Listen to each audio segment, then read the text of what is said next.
തിരുവനന്തപുരത്ത് പേട്ടയിൽ കാണാതായ കുട്ടിയെ കണ്ടെത്തിയ സ്ഥലത്ത് പരിശോധന നടത്തിയെന്ന് സിറ്റി ഡിസിപി നിതിൻ രാജ്. കൂടുതൽ CCTV ദൃശ്യങ്ങൾ പരിശോധിച്ചു വരികയാണെന്നും നിതിൻ രാജ് പറഞ്ഞു. സഞ്ചരിക്കുന്ന ഒരു ഭാഗമായിട്ടാണ് അവരുടെ മൊഴികളിൽ നിന്ന് മനസ്സിലാവുന്നത്. കാരണം ഇവിടെ അടുത്തുള്ള ഒരു കുളത്തിലാണ് അവർ പല ദിവസങ്ങളിലെയും വന്നു പോകാറുള്ളത്. അതുകൊണ്ട് തന്നെ ഈ ഒരു റൂട്ട് അവർക്ക് പരിചയമുള്ള ഒരു സ്ഥലമാണ്. പിന്നെ ഈ സ്ഥലവുമായി ബന്ധപ്പെട്ടിട്ട് ഉള്ള ബാക്കി നമ്മൾക്ക് ആ സ്ഥലത്തിൽ നിന്നും ഇതൊരു റെയിൽവേ ട്രാക്കിൻ്റെ സമീപ പ്രദേശമായതുകൊണ്ടും അതൊരു അളൊഴിഞ്ഞ് കിടക്കുന്ന ഒരു സ്ഥലമായതുകൊണ്ടും വർഷങ്ങളായിട്ടുള്ള പല വേസ്റ്റ് മെറ്റീരിയൽസും കാര്യങ്ങളൊക്കെ അതിലുണ്ട്. അപ്പോൾ അതിൻ്റെ ഒരു പരിശോധന നടത്തിയിട്ടുണ്ട്. അപ്പോൾ അത് കൂടുതൽ പരിശോധനയ്ക്ക് ശേഷം അതുമായി ബന്ധപ്പെട്ടിട്ടുള്ള കാര്യങ്ങൾ എന്തെങ്കിലും സസ്പീഷ്യസ് ആയിട്ടുള്ള കാര്യങ്ങളുണ്ടെങ്കിൽ പരിശോധനയ്ക്ക് ശേഷം മാത്രമേ നമുക്ക് ആ ഒരു കാര്യം പറയാൻ വേണ്ടി കഴിയുള്ളൂ. വെരിഫൈ ചെയ്തിട്ടുണ്ട്. അത് അങ്ങനെയുള്ളൊരു വിഷ്വലല്ല. ആ വിഷ്വലല്ല. CCTV ദൃശ്യങ്ങളുണ്ടെങ്കിലും ഇതുമായി ബന്ധപ്പെട്ട് ഇതുവരെയുള്ള നമ്മുടെ കയ്യിൽ ഇനിയും അനാലിസിസ് ചെയ്യേണ്ട പുതിയ കുറേ വിഷ്വൽസ് നമ്മൾ ഈ ഒരു സ്പോട്ടുമായി ബന്ധപ്പെട്ടിട്ട് അനാലിസിസ് സ്റ്റേജിലാണ്. പക്ഷേ ഇതുവരെ നമ്മൾ ഈ നേരത്തെ പറഞ്ഞിരുന്ന സംശയപരമായിട്ടുള്ളത് കുട്ടിയുമായി ബന്ധപ്പെട്ടല്ല എന്നുള്ളത് കൺഫേം ചെയ്തു. അനുരാഗ് ഉണ്ട് വാർത്തയുടെ വിശദാംശങ്ങളുമായി തിരുവനന്തപുരത്ത് നിന്നും. അനുരാഗ്, കുട്ടിയുടെ ആരോഗ്യനില തൃപ്തികരമാണ് എന്നാണ് ആശുപത്രി അധികൃതർ നൽകുന്ന വിവരം. ഒപ്പം പോലീസ് അന്വേഷണം ഊർജിതമാക്കുമ്പോൾ CCTV ദൃശ്യങ്ങൾ കേന്ദ്രീകരിച്ച് കൂടുതൽ CCTV ദൃശ്യങ്ങൾ പുറത്തു വരുന്നു. പ്രതിയിലേക്ക് ആരാണ് കുട്ടിയെ തട്ടിക്കൊണ്ടുപോയത്, അല്ലെങ്കിൽ എടുത്തുകൊണ്ട് നടന്നത് എന്ന തരത്തിലുള്ള ഒരാളിലേക്ക് വിരൽ ചൂണ്ടുന്ന എല്ലാ ദൃശ്യങ്ങളും പോലീസിന്റെ പക്കൽ ഇപ്പോൾ തന്നെ ലഭ്യമായി എന്നാണ് മനസ്സിലാക്കുന്നത്. കൂടുതൽ അന്വേഷണം CCTV കേന്ദ്രങ്ങൾ കേന്ദ്രീകരിച്ച് തന്നെയാണോ നടക്കുന്നത്?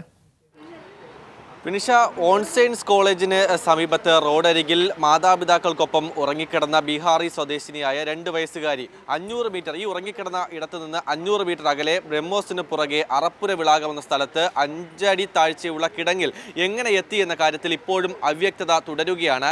ഈ ഘട്ടത്തിൽ ആരെങ്കിലും തട്ടിക്കൊണ്ടു പോയതാണോ ഇല്ലേ എന്നുള്ള കാര്യം ഈ പോലീസ് സ്ഥിരീകരിക്കുന്നില്ല. അതിനൊപ്പം തന്നെ ഈ കുട്ടി ഒറ്റയ്ക്ക് നടന്നു പോയതാണോ എന്നുള്ള കാര്യം കൂടി തള്ളിക്കളയാതെയാണ് അന്വേഷണം നടക്കുന്നത്. കാര്യമായാൽ പോലും ഇതിൽ തെളിവുകളാണ് പ്രധാനം. അതുകൊണ്ട് തന്നെ തെളിവ് ശേഖരിക്കാനുള്ള ഒരു സമഗ്ര അന്വേഷണം തന്നെയാണ് ഇപ്പോൾ പോലീസ് നടത്തിക്കൊണ്ടിരിക്കുന്നത്.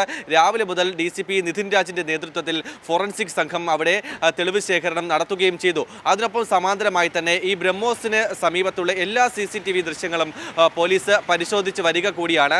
അങ്ങനെ സമഗ്രമായ അന്വേഷണം നടക്കുന്നു. ഈ ഒറ്റയ്ക്ക് നടന്നു പോകാനുള്ള സാധ്യത പോലീസ് തള്ളാത്തതിന് കാരണം ഇവർ നാടോടികളാണ്. അതുകൊണ്ട് തന്നെ ഇവരുടെ ജീവിതശൈലി മറ്റൊരു തരത്തിലാണ്. ഇവർക്ക് ഈ റെയിൽവേ ട്രാക്കിലൂടെ തന്നെയാണ് ഇവർ നടന്നു പോകുന്നത്. അത് അദ്ദേഹത്തിൻ്റെ ബൈറ്റിൽ തന്നെ പ്രധാനമായും പ്രതികരണത്തിൽ അയാൾ പറയുന്നുണ്ട്. ഇത്തരത്തിൽ ഈ റെയിൽവേ ട്രാക്കിന് സമീപത്ത് കൂടി മാതാപിതാക്കൾക്കൊപ്പം ഒരു കുളത്തിലാണ് ഇവർ കുളിക്കാനും മറ്റു കാര്യങ്ങൾക്കൊക്കെയും പോകുന്നത്. അങ്ങനെ സ്ഥിരം ഇവർ സഞ്ചരിക്കാൻ ഉപയോഗിക്കുന്ന ഒരു പ്രദേശം കൂടിയാണ്. അതുകൊണ്ട് തന്നെ ആ ഒരു സാഹചര്യം കൂടി പരിശോധിക്കുന്നുണ്ട്. എന്തായാലും ഇനി കുഞ്ഞിൻ്റെ മൊഴിയാണ് ഏറ്റവും പ്രധാനം. SAT ആശുപത്രിയിൽ വിദഗ്ധ ചികിത്സയിൽ തന്നെ കുട്ടി തുടരുകയാണ്. ആരോഗ്യനില തൃപ്തികരമാണ്.